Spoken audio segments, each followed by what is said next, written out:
Hi everybody, it's Marlene with Eerie News, and today is Monday, May 9th, 2022, May 9th, 2022. And as you could tell, everything is kind of quiet here on the homestead. Less weird noises than you usually hear when I film during the daytime. It's night, and about the only things I got running around are my dogs underneath my feet, but the chickens, the exotic birds, everybody's sleeping. So let's get on to the interesting news. God knows there's a lot of it. This is a follow-up to a news story that I read, I want to say it's less than a week ago. I think it's very interesting. It's out of AP, titled Bodies Surfacing in Lake Mead Recall Mob Times in Las Vegas.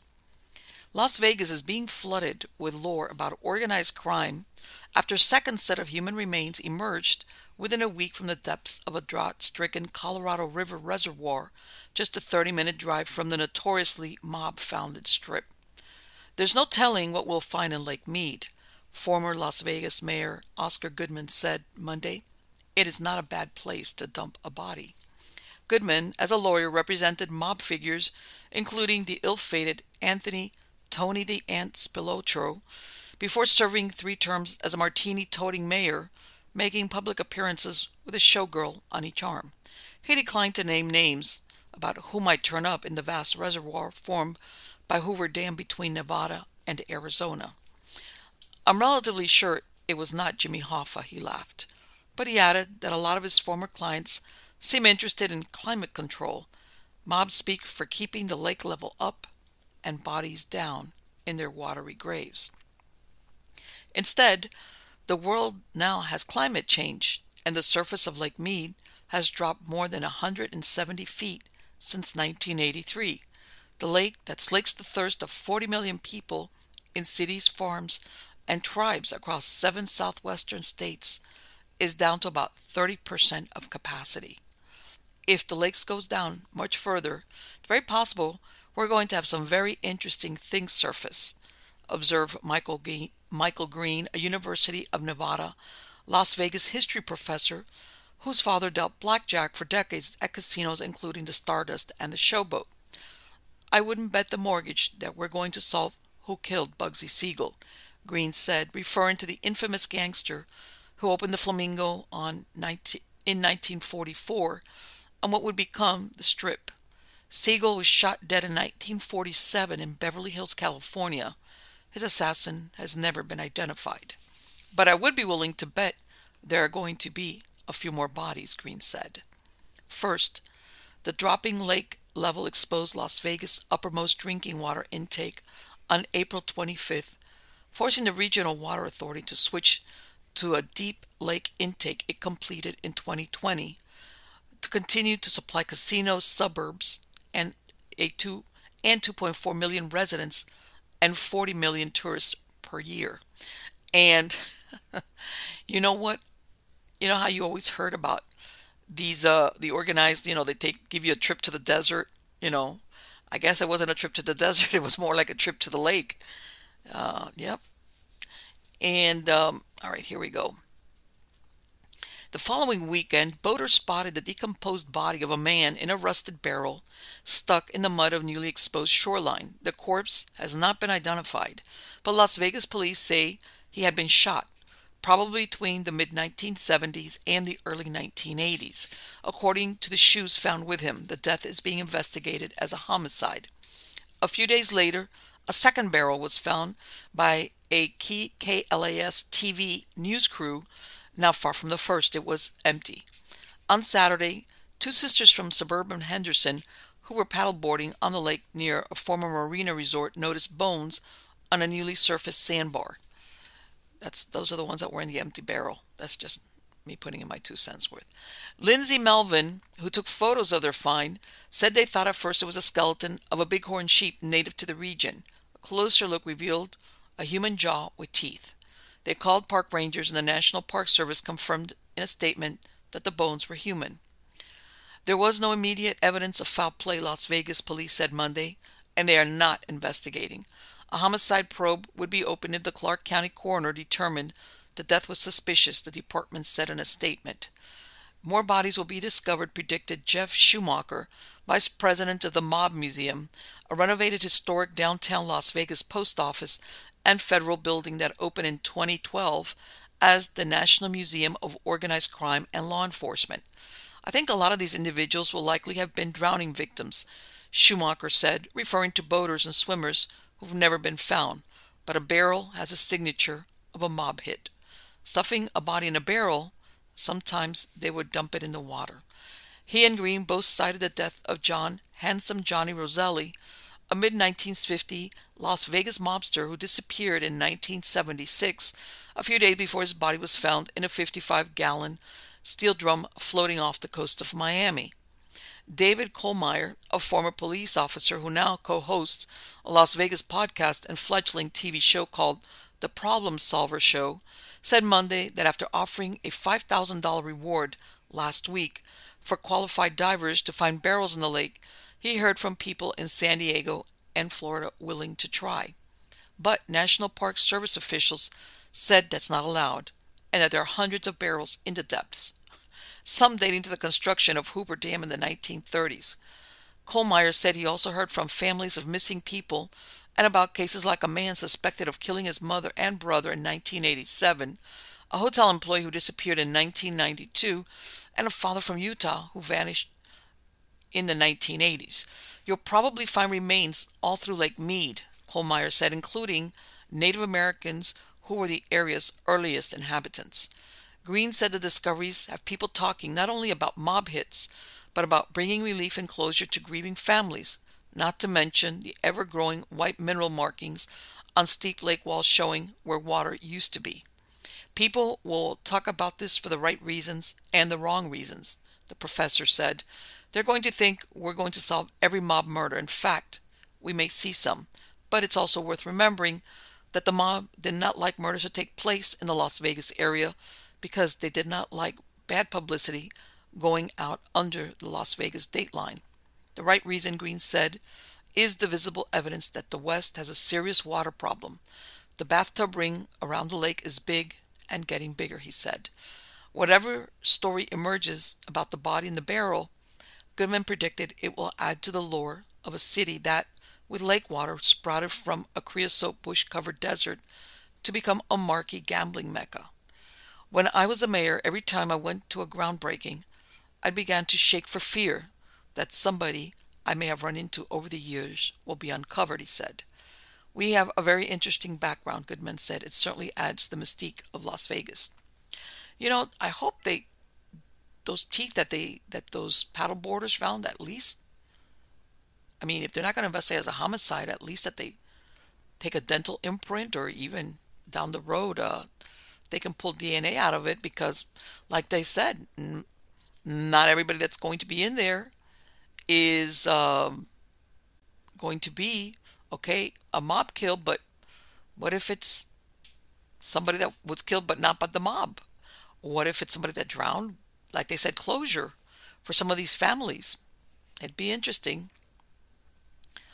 All right. And then let's get on to the next one. This is also out of AP and is titled Preliminary 3.3 Magnitude Quake Jolts South Carolina.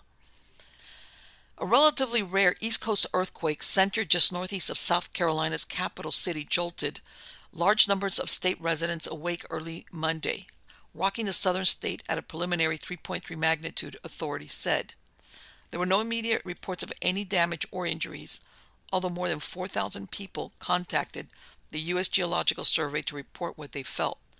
The pre-dawn trembler lasted only seconds, but a number of people took to social media to describe being shaken from sleep when the quake hit shortly after 1:30 a.m. There have been dozens of low-magnitude quakes since last December, when a 3.3 magnitude tremor originated in the same area near Elgin, about 21 miles northeast of downtown Columbia, South Carolina's capital city. Those awakened early Monday reported feeling the earth shaking for several seconds, some even describing what sounded like a heavy truck moving nearby. But geological officials noted that while the events are unsettling, central South Carolina's loose soil and lack of significant bedrock coupled with the Monday earthquake's shallow depths of about 1.9 miles below the Earth's surface, means such rumbles are felt more significantly in a place like South Carolina than they would perhaps be along the San Andreas Fault system in California. There's definitely been a swarm here over the past several months. Amy Vaughn, a geophysicist and seismic analyst monitoring the quake for USGS National Earthquake Information Center in Colorado, told the Associated Press by phone.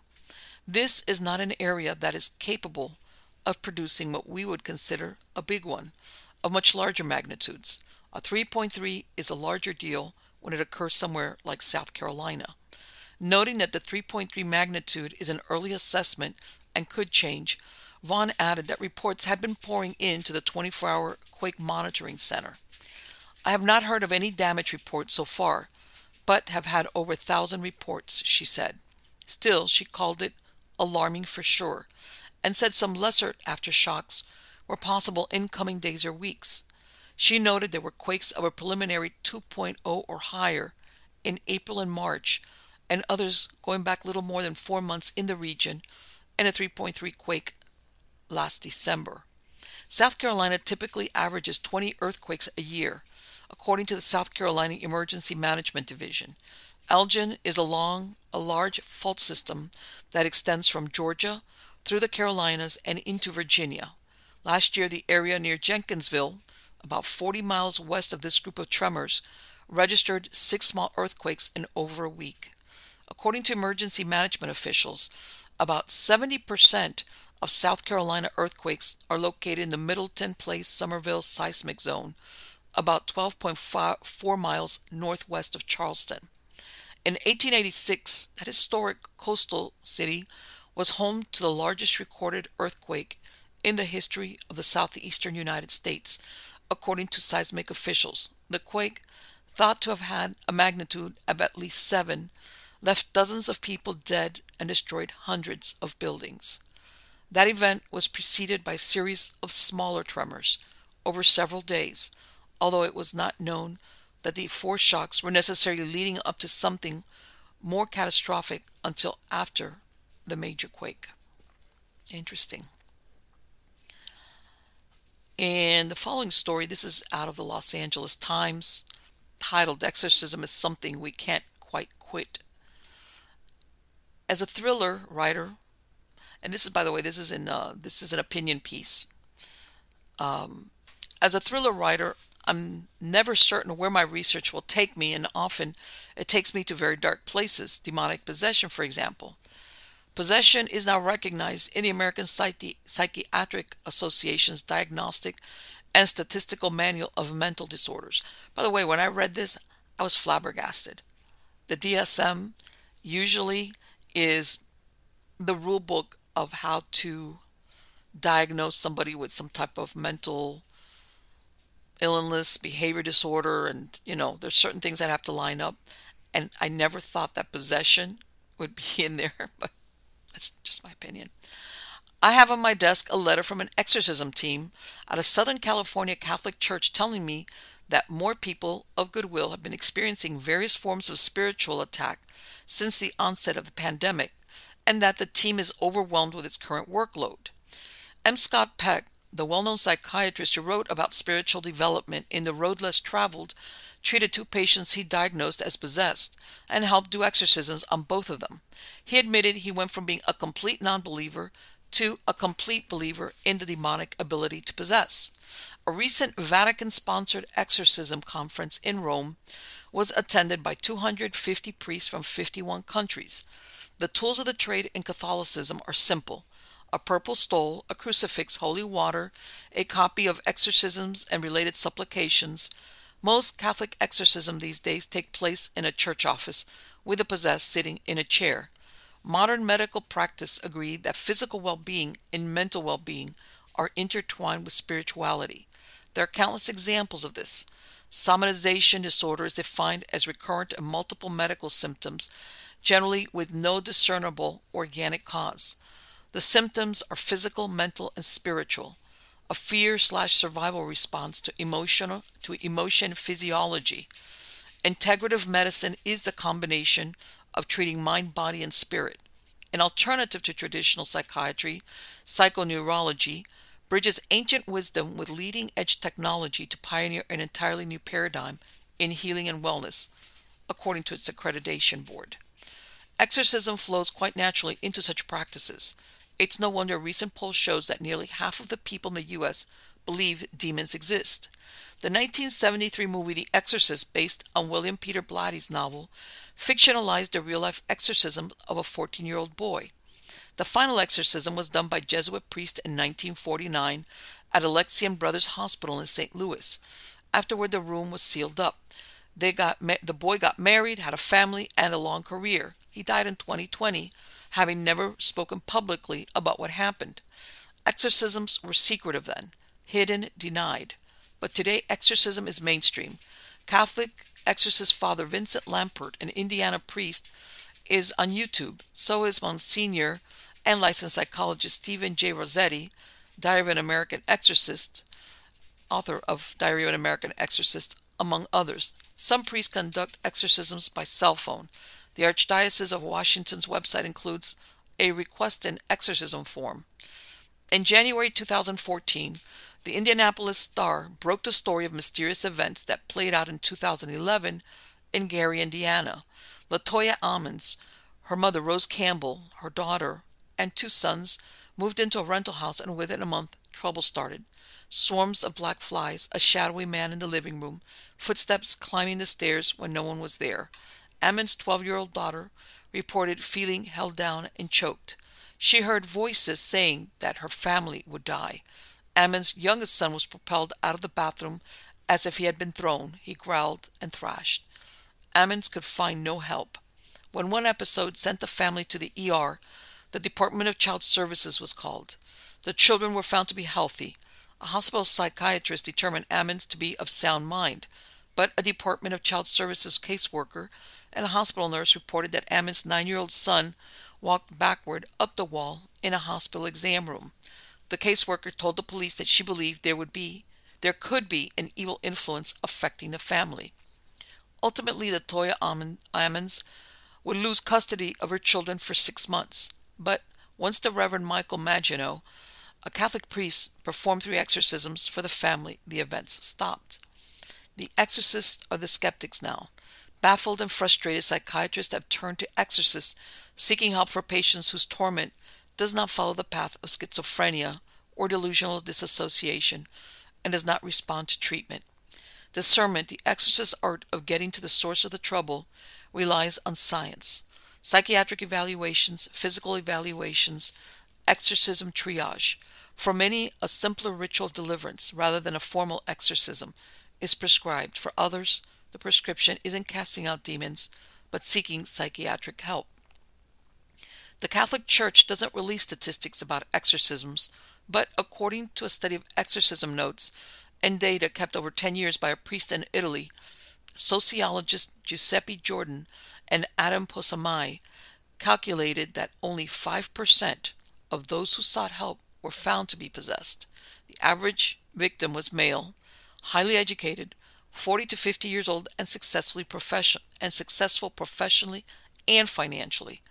The symptoms of the possessed are always fairly consistent: inordinate strength, knowledge of hidden things, speaking languages with no prior knowledge of them, sometimes backward, foaming at the mouth, embodying a malevolent entity that curses, makes threats, and cannot tolerate the presence of sacred things such as a crucifix, suffering seizures, eyes that glowed yellow, a twisting distortion of limbs that seemed impossible, testifying that something bad wanted to bloom inside them, to be them.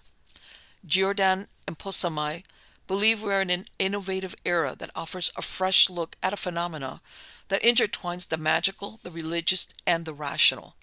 Joseph Laycock, an assistant professor of religious studies at Texas State University, who has taught courses on demonology, agrees. He makes the point that an uptick in exorcism could be cyclical, due to social upheaval and uncertainty. A belief in demonic manipulation and exorcism, Laycock has written, offers a way of interpreting contemporary political issues, of framing changing social mores. As we suffer through war, disease, and division, the spiritual may help when rationality and science do not. I've listened to those who feel they have been under demonic attack. Their explanation for why they sought out the age-old practice of exorcism is simple. They were desperate for a way to heal. Interesting. All right, off to our next story. This is out of Express, and it's titled "Science is Baffled as Two Mysterious Continent-Sized Blobs Found Inside Earth's Core." For decades, geologists have been baffled by the existence of two continent-sized mysterious blobs hiding inside Earth's core. Now, a new study may offer insights into the origins of the anomalies, suggesting that they could be leftovers from a cosmic collision. Officially known as large low shear velocity provinces, these blobs are massive, each the size of a continent, and 100 times taller than Mount Everest. Until now, scientists have known very little about these blobs, why they exist, and why they have odd shapes of varying heights. A team of researchers believe that these anomalies are actually the remains of Theia, a protoplanet that struck the Earth 4.5 million years ago in a collision that resulted in the formation of the Moon. These blobs, which sit below West Africa and the Pacific Ocean, have confounded seismologists for decades. Suyo Mukhopadhyay at the University of California, Davis highlighted the importance of understanding these lumps, saying, "If these things are truly ancient, it tells us something about how our planet formed." According to Quinn Yoon, a PhD student in geodynamics at Arizona State University, Tempe, these anomalies are the largest thing in the Earth's mantle. Wow. This is way out there. Let's keep going. While experts have theorized that these blobs were by crystallizing out of the depths of Earth's primordial magma ocean, Mr. Kyon believes that lumps are actually the remains of Theia itself. They are much denser than the mantle of the Earth surrounding them, and as a result it tends to abruptly slow down seismic waves to pass through them. In the study, the authors wrote, "Here we demonstrate that Theia's mantle may be several percent intrinsically denser than Earth's mantle, which enables the Theia mantle materials to sink to the Earth's lowermost mantles and accumulate into thermochemical piles that may cause the seismically observed LLSVPs." Edward Garnero, a seismologist at ASU Temp, who was not involved in the work, noted that this is the first time any researcher has made serious case for this theory. "I think it's completely viable until someone tells me it's not." This theory, which was first proposed in the 1970s, also serves to explain why the Moon is dry and doesn't have a significant iron core. In a model developed by Mr. Kyon, he found that after the collision of Theia, the protoplanet would have quickly merged with the Earth. Previously, Mr. Kwan and Ming Li of the School of Earth and Space Exploration used geodynamic modeling and analysis to learn more about the two blobs. The results of their seismic analysis led to a surprising discovery that the blob under the African continent is about 620 miles higher than the blob under the Pacific Ocean.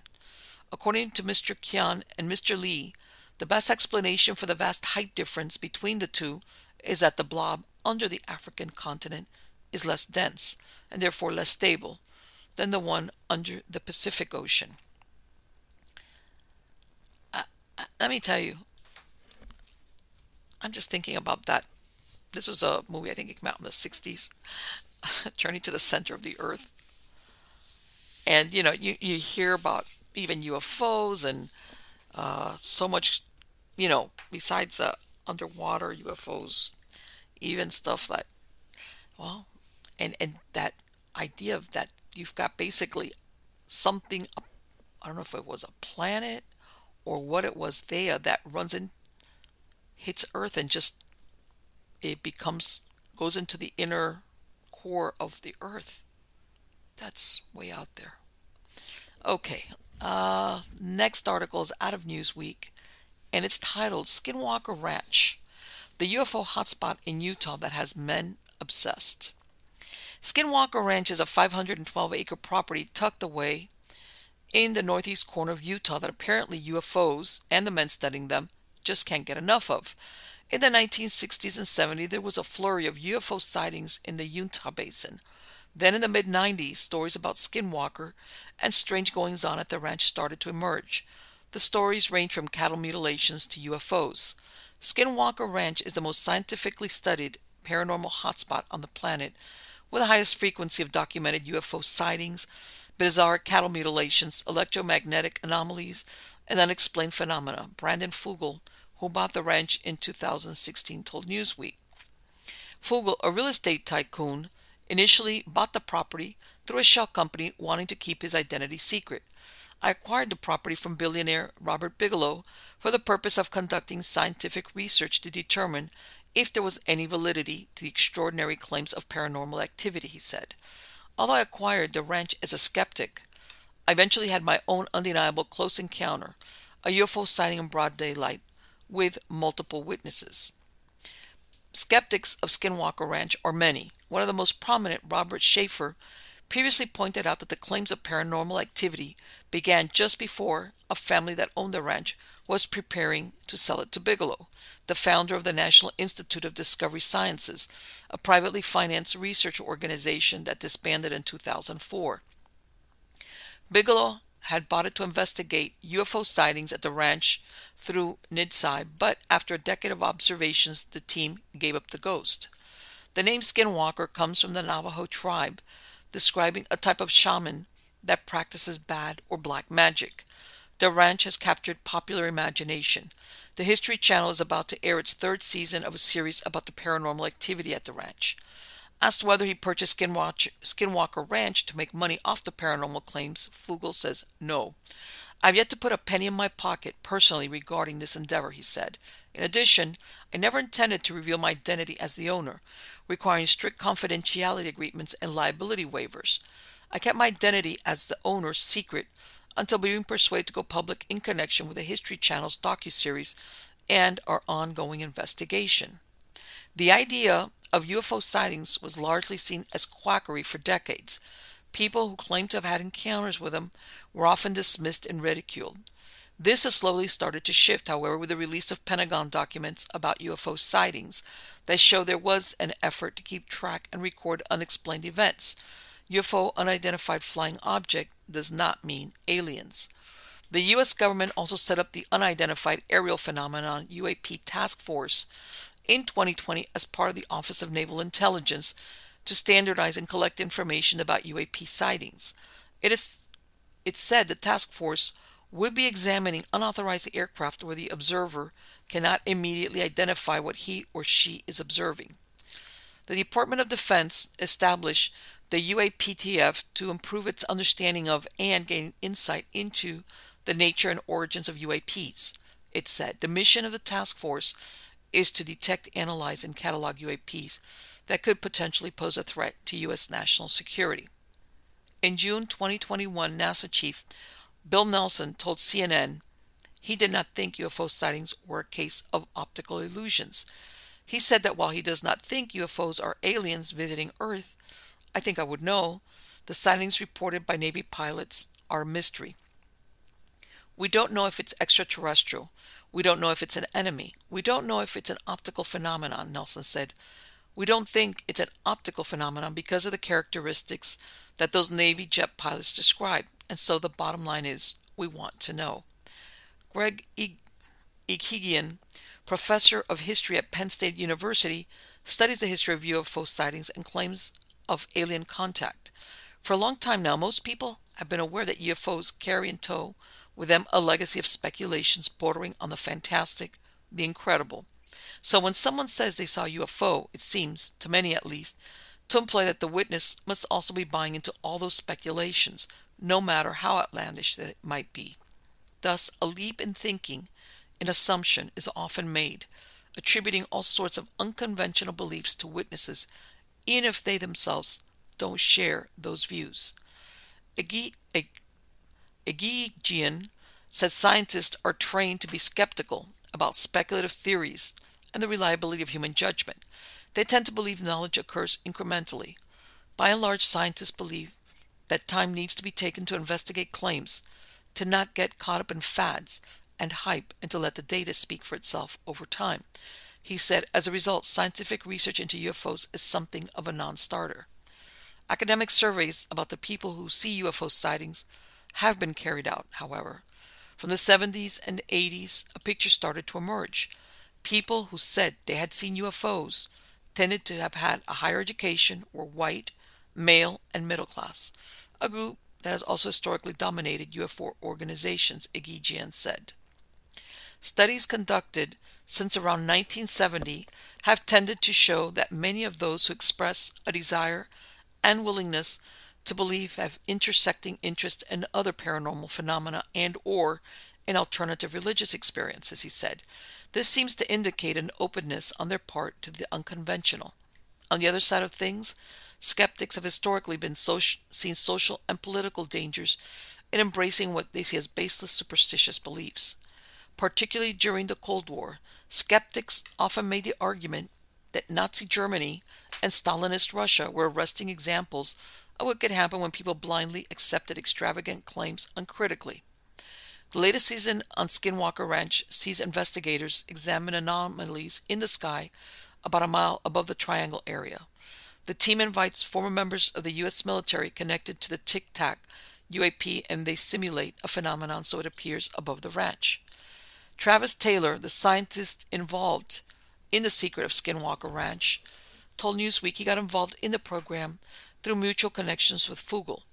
We found that there is absolutely some type of strange phenomena taking place that generate microwaves, radio waves, gamma ray radiation, ground vibrations, UAP, UFO appearances, strange sounds, and many other things that we simply can't explain. There is not a singular explanation. It is possible that there are bad human actors causing some of it, but there is a lot of it that the technology just doesn't exist that could explain it. I have no current working hypothesis that can be experimentally tested. So we think of things we can test and do that. Like the Aerosmith song says, we just chip away at the stone until we get to something. Asked about the skepticism most scientists would have regarding Skinwalker Ranch, Taylor said his peers can either follow the scientific method or ignore part of the world universe around them. As long as I stick to hypotheses that can be experimentally verified or falsified, then there is no problem, he said. That is the scientific method. Any hypothesis that cannot be experimentally verified or falsified is pseudo-junk science. Fugel said he believes the study of UFOs will one day be taken seriously. We are witnessing a seismic shift in attitudes regarding the UFO phenomena and research involving paranormal activity due to the evidence being presented and government acknowledgement regarding the reality. We believe our work at Skinwalker Ranch is key to unlocking the mystery. Egigian, however, is less convinced. I think it's hard to be anything but skeptical about the paranormal claims surrounding Skinwalker Ranch, when those claims have been promoted by individuals known to be advocates for the supernatural, and when the site has not been subject to sustained critical examination by independent academic researchers with the appropriate specialized training. Interesting. And you know what? I remember I did a little bit of research on this, and I remember finding the news.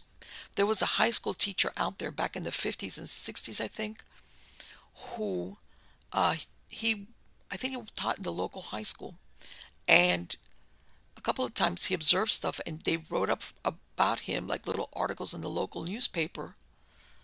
And I think in one of the episodes of Skinwalker Ranch, his family bought with them.